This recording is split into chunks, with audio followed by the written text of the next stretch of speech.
So there's this magic castle, right? You guys have no problem with that. Magic castle, no problem. There's an orphan, he's an orphan, he goes to the magic castle to learn how to be more than normal, right? The Muggles, he has a Muggle family. We're not too happy with the Muggle family. Like, as representatives of normal people, they have some lacks. Now, of course, the reason for that is that, well, that's what teenagers often feel about their parents, right? They feel, Jesus, these couldn't really be my parents. I must have some other parents who are like together. And those are like magical parents, right? Parents that live in the sky. And of course, Harry Potter has earthly parents. That's the Muggles. And Dursley, I think, is the kid. He's a wonderful piece of work. And, you know, ill-formed, eh? Spoiled, ill-formed, selfish, very far from the ideal. He's a foil for Harry. And of course, he's appreciated and doted on, and Harry is actually punished for his virtues. Well, that's a classic story, right? To be punished for your virtues. I mean, if you look at the story, the central story in Christianity, the central story in Christianity is about someone who is precisely punished in the worst possible way for the highest possible virtues. And that's what it makes it an archetypal story, because there isn't anything more unfair than that. And so it's a limit, in a sense. It can't be worse than that. Being punished for being, you know, unworthy, it's like, yeah, well, at least makes sense. But to be punished because you have your act together and you're a good person, that's real punishment. And that's what happens to Harry. So luckily he finds out that he's magical, which is quite convenient, and off he goes to wizarding school. And you know, that's actually like going and studying the humanities. I mean, it was when they still were, you know, because it's through the humanities that you make contact with the magic of your culture, and that makes you more than merely the child of your parents, because you are more than merely the child of your parents. You're the child of nature, and you're the child of culture. And until you understand what that means, understand that you have two sets of parents, like the divine hero always has two sets of parents, you can't construe yourself properly as an individual. You're not situated properly in the world. You don't know what your responsibilities are. You can't orient your values properly, and you will suffer for that. Because, as far as I can tell, because life is so difficult, you have to do something that's truly worthwhile in order to justify it. And so, well, and that's what all these stories tell you. That's what the story of Jonah is telling you. It's like you have an ethical duty to straighten things up. And if you don't do it, you're going to be sorry. And that story is echoed everywhere. Well, now St. George, well, let's go to Harry Potter. That's what we were talking about. So he goes off to the magic castle, and he's learning to be a wizard. And he's kind of an interesting character, eh? Because he's not really good. And we find out, I think that's because, doesn't he have a piece of Voldemort in him? Isn't that what happens? Yeah. And that's what that means, is that to be good, truly good, you can't just follow rules. That's very clear in the Harry Potter story. And you also have to be able to understand malevolence. And in order to understand malevolence so that you can withstand it, you have to understand that part of you that's malevolent. Because if you don't, you're naive. And if you're naive, you're easy pickings. You know, in the Harry Potter series, Harry could stand up against Voldemort and understand him and speak his language because he was infected by him to some degree. A very, very interesting idea. Anyways, in the second, and the reason I'm telling you this, and this is worth thinking about, it's like, how long were each of those books? Like 500 pages? They're long, eh? And there was, how many of them? 7? And how many of them were sold? I mean, how many of you read every Harry Potter book? Right. How many of you read at least one? Okay, how many of you saw the movies? It's like, you're all in a cult. You are, I'm telling you, really, that's the truth. It's really the truth. So, in the second volume, there's this snake that's zipping around there, the basilisk, right? And it lives in the underground. That's chaos. That's chaos. And that's because wherever you are, you're on thin ice, and underneath your thin ice is chaos. And here we are in this unbelievably civilized environment, and everyone's getting along so perfectly. But you know, we've got lights, we've got electricity, the sewage system is working, no one's hungry. It's like we can be peaceful. But if any of that fell apart, and it could easily fall apart because it's a bloody miracle it ever works at all, then the chaos that's just underneath the surface is going to come up right now. And it's useful to know that, because it makes you properly grateful. If you really understand it, it makes you properly grateful for the bloody miracle that it is that you can be here in peace. So anyways, there's this snake that's underneath the surface, and it's, you know, no joke, that thing. It's big and it's ancient. It's always been there. And what happens if you look at it? It turns you to stone, right? It paralyzes you. Well, that's the Gorgon, that's Medusa, the woman with the head of snakes, and if you look at her, it paralyzes you. Well, what does that mean? Well, you're walking through the jungle and a big snake appears. What do? You freeze, and no bloody wonder, because you're a prey animal, and that's what they do when they see things that are going to eat them. And so the snake, well, lots of people still die from snake bite. And our ancestors were, and I mean our ancestors like, you know, tens of millions of years ago, when they were living in trees and weren't very big, they made a nice snack for a snake. And there's a woman named Lynn Isbell, who's an anthropologist at UCLA, who's correlated the presence of carnivorous snakes with the acuity of primate vision. And what she found was that the more snakes around, the better the primates could see. So, and we're particularly good at picking up patterns like snake camouflage in the lower half of our visual quadrant. You know, and people generally don't like snakes. You can learn to handle them, but no, snake fear appears to be innate. It's innate in chimpanzees, and it tends to increase as you age rather than decreasing. You can overcome it, but, well, my daughter had snakes, and one day her snake bit her. It was a fairly big snake, and she hadn't paid attention to it for a while, so it nailed her. And from then on, she had very difficult time grabbing the snake. It was like bitten once, you know, shy permanently. She also told me years later she had nightmares about snakes all the time when she had a snake in her room. It's like, you know, and I think it was probably the smell. So anyways, so Harry Potter decides he's going to go after the basilisk, right? He's going to go out there and face the thing that he's most afraid of. So he does that, way down in the depths. So it's like Jonah going down into the depths. And he faces the basilisk, and it bites him. And you know, that's right, because if you go down into the depths, you can get bitten. Like, it's no joke. And this is a hero story, but the thing about the hero story is it's actually real. The thing that you're facing is actually dangerous. And even though facing it voluntarily might be your best bet, and is likely your best bet, because that's the central story of humanity, that doesn't mean you're going to succeed. It's the real thing. So anyways, he gets bitten, right? And he's going to die. Now, he's rescuing Ginny. So that's the St. George story. If you go after, like, dragons like to capture virgins. God only knows why. I think it's because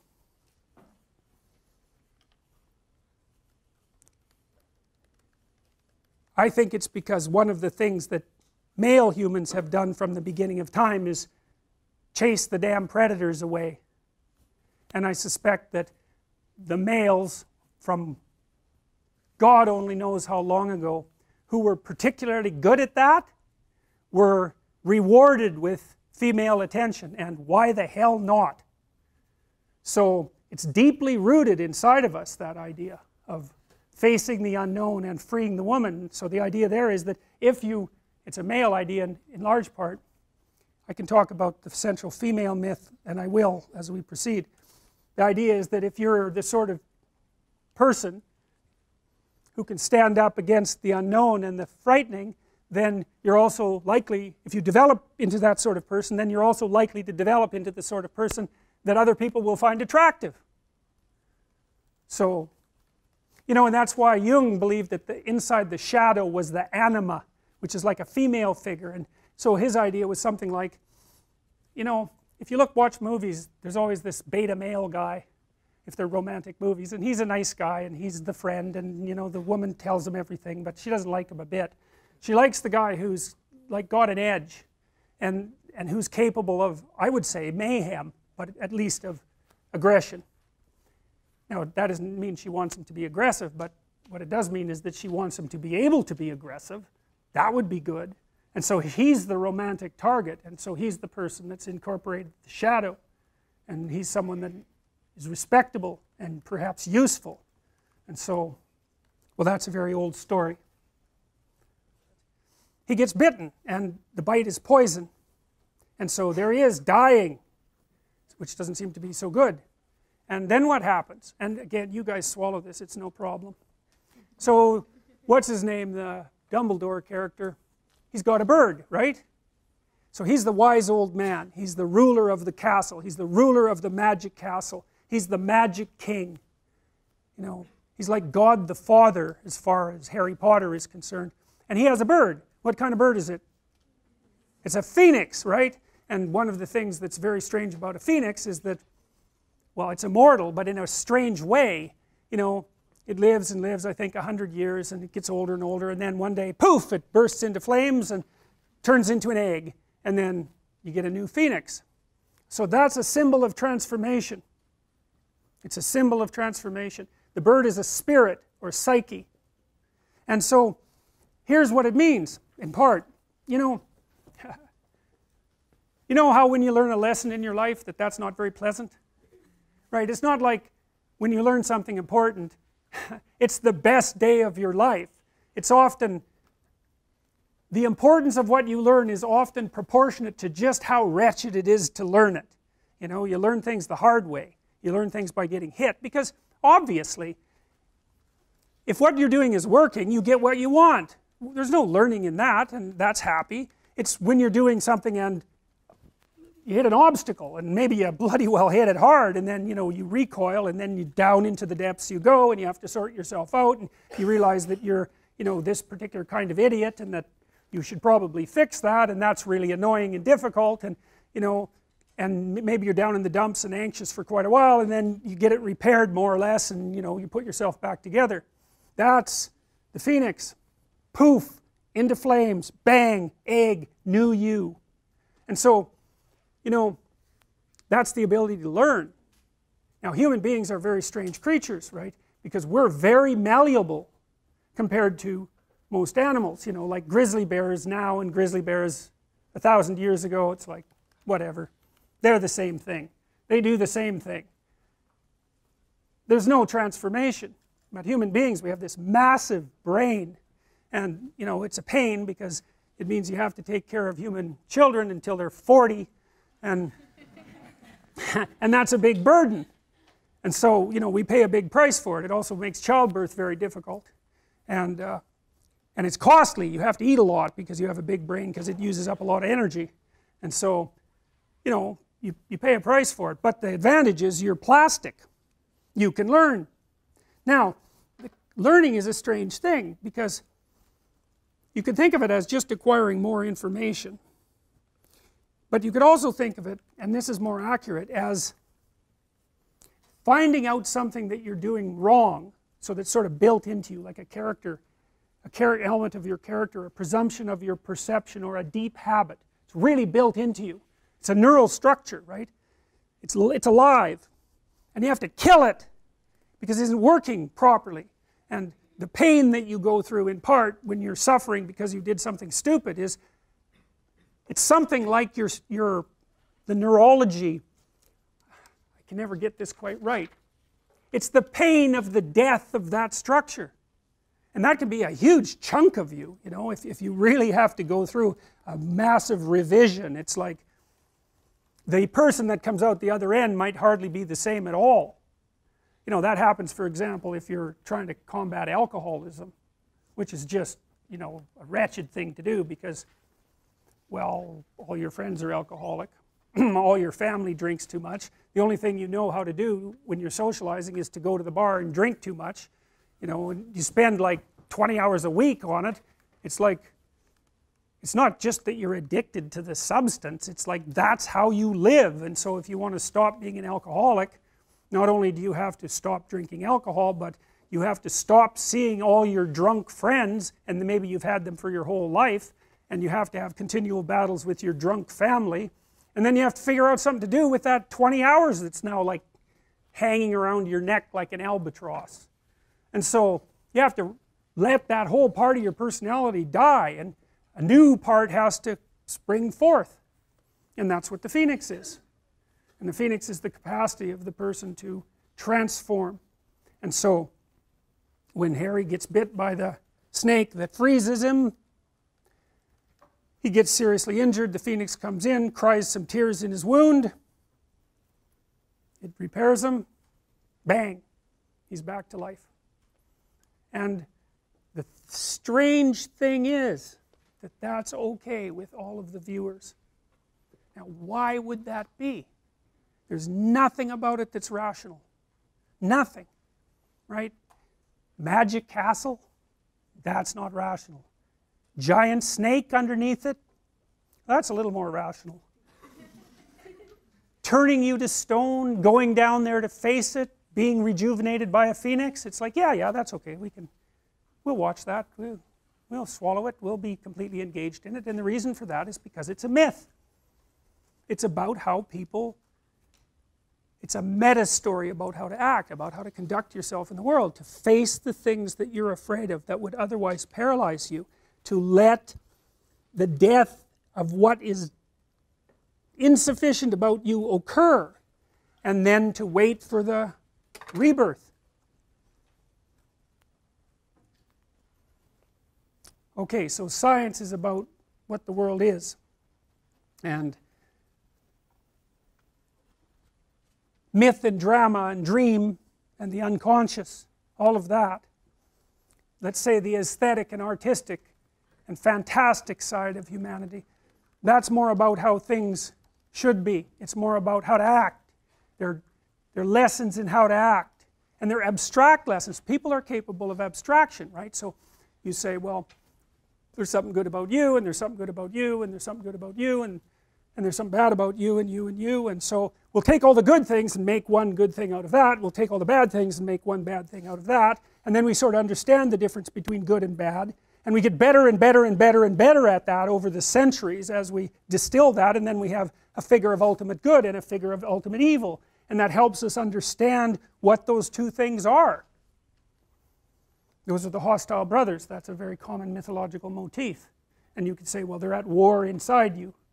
And I think that that's a universal truth. Harry Potter is picked to be the seeker. So that means he is the seeker. Whatever he represents is the seeker. And he's an interesting character because he's touched by evil, and he's a rule breaker, and he's also kind of a normal kid. He's not a hyper intellect or anything like that. That's Hermione's role, right? So he's normal but super normal at the same time, and he gets picked to be the seeker. And then you think about what is it he seeks, and he seeks this thing that glimmers, right? It flashes in front of him. It's made out of gold, and it has wings. And if he grabs it, then he wins. And the Quidditch game is very interesting because there's a game and a metagame going on at the same time. So the game is just the standard Quidditch game. It's kind of like basketball played on brooms, right? You have to throw balls through hoops, and if you get enough points, you win.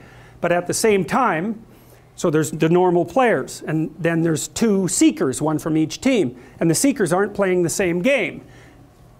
The game is nested inside the seeker game, actually, because if you're a seeker and you perform your task, then everyone wins, right? You win, but everyone wins.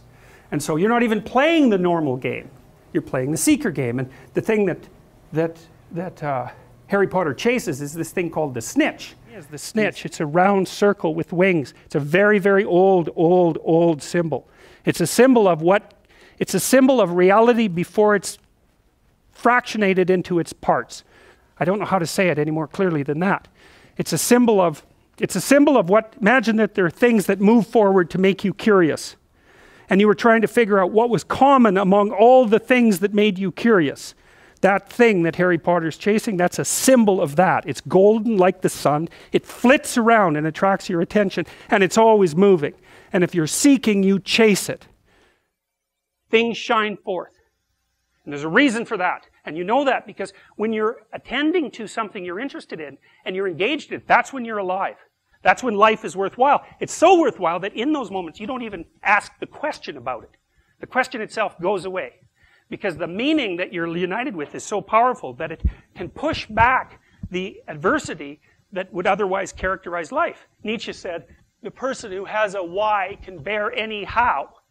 And that's a really useful thing to know because you think, well, we're very vulnerable creatures and our life ends catastrophically and terrible things happen. And how can we bear that? And the answer to that is, and always has been, that you have to be in sync with something that's beyond you because that synchrony gives you the strength that you need to bear your terrible limitations. You see this played out. People know this. Everyone knows this. It's just that our culture isn't good at articulating it. We've lost a lot of this. We haven't developed our knowledge about this as much as we've developed our knowledge of the objective world, and we're paying for it. You see it in weird places. On the right here, there's an old symbol at the bottom. It's called the round chaos. And the alchemists believed that the round chaos was the thing that held what the world was ultimately made of, the thing that was most real, and they conceptualized it as something like information. They thought about it as a combination of spirit and matter. And it was a combination of spirit and matter, which is what information is in a sense, because when you interacted with it, you took some of the information and you built yourself out of it, so that was the spiritual element, and you took some of the information and you built the world out of it, and that was the material element, and they thought of the reality itself as something that preceded the spiritual and the material, and that reality was what shone forth. And that's been dramatized in tales, modern tales of transformation. The most interesting place it's popped up is in the Harry Potter stories, where central to the Harry Potter theme is a game called Quidditch. And in Quidditch, which is a game, the way you win the game is by playing a game that's sort of outside the Quidditch game. You win the Quidditch game by following this thing that beckons, this golden thing that glimmers and moves around. If you catch that, then you win the game and so does your whole team.